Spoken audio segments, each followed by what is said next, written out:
नमस्कार प्रिय साथियों और आत्मीय मित्रों, 24 नवंबर सुबह 4:36 पर ग्रह कुल के गुरु देवगुरु बृहस्पति मीन राशि में मार्गी अवस्था में आने जा रहे हैं।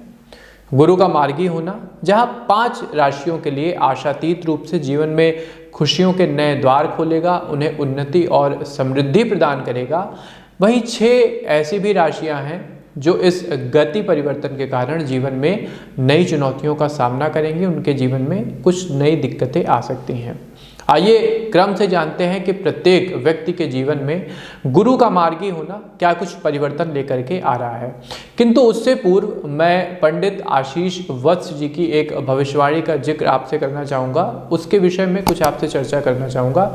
साथियों, भी पिछले महीने यानी अक्टूबर माह में पंडित जी ने एक भविष्यवाणी की थी भूकंप के संदर्भ में। कुछ ग्रह गोचरीय परिस्थितियों का विश्लेषण करके उन्होंने बताया था कि आने वाले नवंबर माह में विशेषकर एशिया महाद्वीप में कोई तगड़ा भूकंप किसी देश में आ सकता है, जिससे जान माल की हानि बड़े स्तर पे होगी।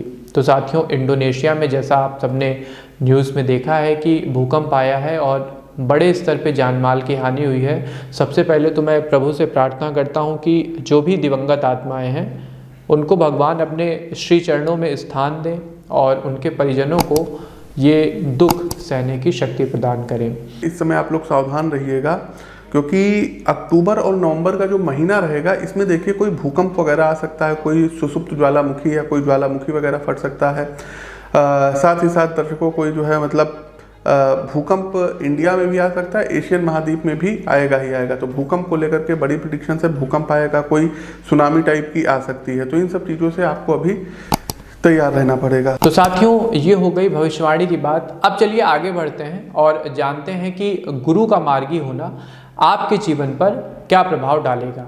मकर राशि के जातकों, तीसरे भाव में मार्गी होते गुरु आपको लीगल यानी अदालती मुद्दों से दो चार करा सकते हैं। संभव है वर्क प्लेस पर आपके ऊपर कोई आरोप लग जाए अथवा व्यक्तिगत जीवन की कुछ समस्याएं आपको कोर्ट कचहरी के दर्शन करा दें।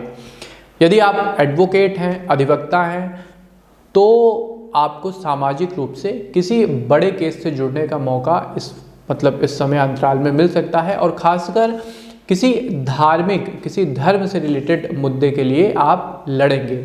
इसके अलावा आप किसी लीगल कमेटी के सदस्य बनाए जा सकते हैं, जिसके निर्णय का सरकार की नीतियों पर बड़ा प्रभाव पड़ेगा। पेशेवर जीवन में आपके कामकाज को नज़रअंदाज किया जा सकता है, जिसका नकारात्मक प्रभाव आपकी आंतरिक प्रेरणा पर, आपके इनर मोटिवेशन पर पड़ेगा। आप अपने लक्ष्यों को लेकर हतोत्साहित हो सकते हैं। व्यापार की वृद्धि में भी गुरु मार्गी होने की अवस्था कहीं ना कहीं कुछ न कुछ बाधाएं खड़ी करती हुई दिखाई दे रही है। चीज़ें आपको रुक रुक के प्राप्त होंगी और ग्रोथ का स्तर भी आपका जो आकलन है, आपने जो चीज़ें तय की हैं उसके अनुरूप नहीं रहेगा। अतः आपको अपने आर्थिक आयामों को सीमित करना पड़ सकता है।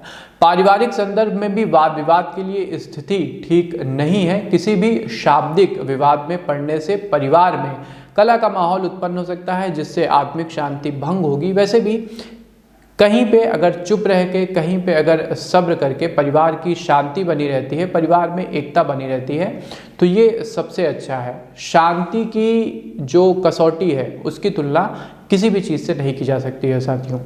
तो ये था साथियों गुरु के मार्गी होने का पूरा परिणाम। मीन राशि में देवगुरु बृहस्पति मार्गी होंगे। एक एक पॉइंट पर, एक एक राशि पर हमने बात की। अब आते हैं अपने कार्यक्रम के सबसे आवश्यक पड़ाव यानी उपाय में। तो इस समयावधि में कौन से ऐसे उपाय हैं जो समस्त राशि वाले करके अपने जीवन को अधिक से अधिक प्रभावी व शुभ बना सकते हैं।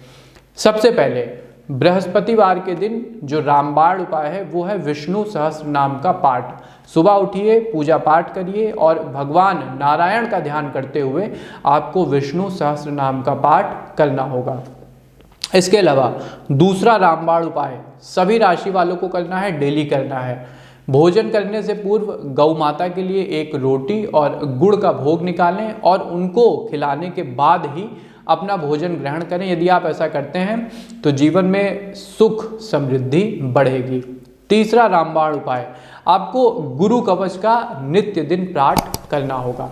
चौथा रामबाण उपाय साथियों, कनक धरा स्रोत का पाठ यदि आप प्रत्येक गुरुवार को करते हैं संध्या पूजन के समय और लक्ष्मी माता को गुड़ की बनी हुई खीर का भोग लगाते हैं तो जीवन में शुभता बढ़ेगी और सबसे प्रमुख आपको एक स्थायी लक्ष्मी की प्राप्ति होगी।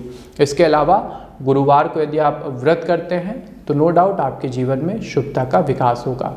तो साथियों, आपको हमारा कार्यक्रम कैसा लगा हमें कमेंट बॉक्स के माध्यम से अवश्य बताइए। अपने मित्रों के साथ, सहयोगी जनों के साथ और परिवार वालों के साथ भी इस कार्यक्रम को अवश्य शेयर कीजिए। हमें दीजिए आज्ञा, मिलते हैं आपसे अपने किसी नए कार्यक्रम में। तब तक के लिए आप सबको हमारी राधे राधे।